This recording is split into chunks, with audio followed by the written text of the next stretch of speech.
pour ce qui est ah oui, le drapeau. Alors oui, vous parlez du drapeau, je vais revenir au drapeau. Parce que pour vous, d'abord, je respecte votre point de vue. Vous dites, je ne veux pas de drapeau d'Al-Jazair, l'Akhdar, l'Ahmar, l'Abyad, l'Ijmar, l'Hlal, parce que dans Sanjar, 1958, vous dites que l'Alam, c'est l'Alam الأمازيغية الإعلام تاعنا كما نقولوا حنا الهوية تاعنا الحقيقية. Je suis très convaincu de ce que vous dites sur l'origine de ce drapeau. D'ailleurs, il y a un confrère à moi que j'apprécie beaucoup, c'est Maître Ben Salem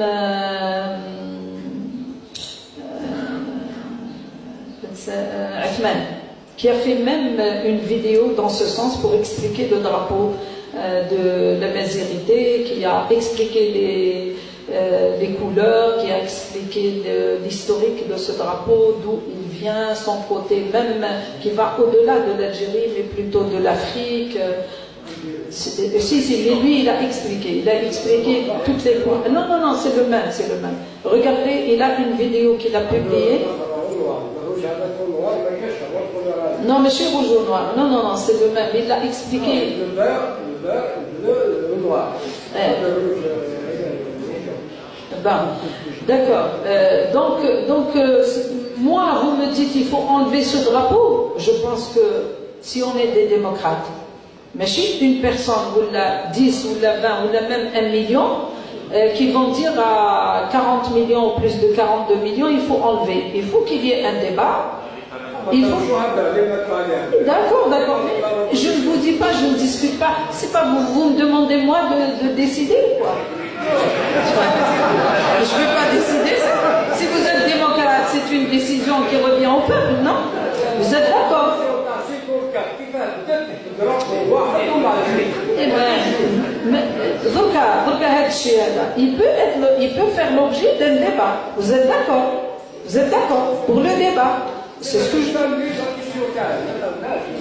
J'essaie de comprendre. Peut-être ma femme texte. Ah, maintenant, l'arabe et l'islamité. C'est vrai que sur l'islam, je crois que j'ai déjà répondu. J'ai déjà répondu pour dire l'islam ou une autre religion, je pense que c'est quelque chose de très privé. Ça concerne chacun de nous. Si quelqu'un est musulman, vous n'avez pas le droit de lui dire vous n'avez pas le droit d'être musulman. Il a le droit d'être musulman, de choisir sa religion.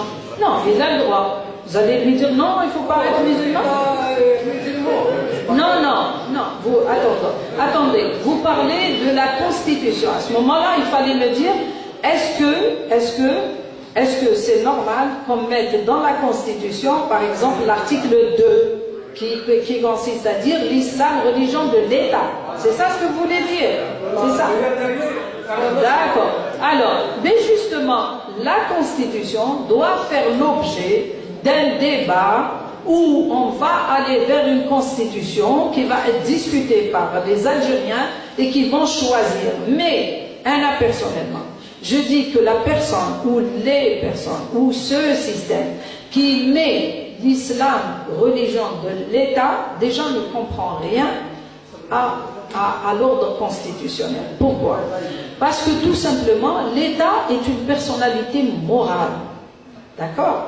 L'État, c'est moral, c'est pas physique. C'est que ماشي كيما البشر. أنا زبيد عسل, je suis un être humain, شخص طبيعي. Mais l'État, c'est qui? L'État, c'est le sol, c'est le peuple, ce sont les institutions. Donc c'est ce qu'on appelle, en jargon juridique, la personnalité morale. Une personnalité morale ne peut pas avoir de religion. Une personnalité morale ne peut pas avoir de religion. C'est la personnalité physique qui peut avoir une religion. Mais la personnalité morale ne peut pas avoir de religion. C'est comme ça que, c'est pour ça que le pouvoir, il joue sur ces choses-là. Il dit religion de l'État. L'État n'a pas de religion. Par contre, l'État doit garantir en tant qu'État la liberté de culte et la liberté de conscience. Chacun est libre. Celui qui veut être musulman, il a le droit. Celui qui veut être autre chose, il a le droit. Mais la Constitution, en tant que symbole de la loi, la plus importante de l'État, la loi supérieure de l'État, c'est la Constitution. Elle doit garantir tous les droits à tous ses citoyens, quelle que soit leur religion, quelle que soit leur obédience, quelle que soit leur croyance politique ou religieuse, etc. Maintenant, l'arabe, la langue arabe, c'est vrai qu'il y a eu quand même des avancées quand on a dit que les mazir étaient aussi, que les mazir étaient langue nationale et officielle.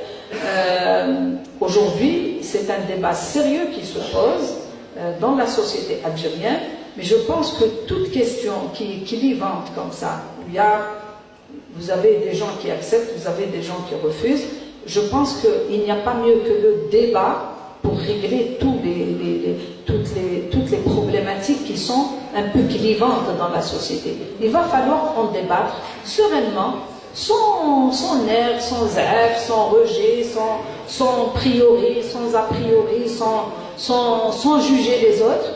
Parce que ce qui est important, c'est qu'on apprenne à vivre ensemble et à nous accepter les uns les autres.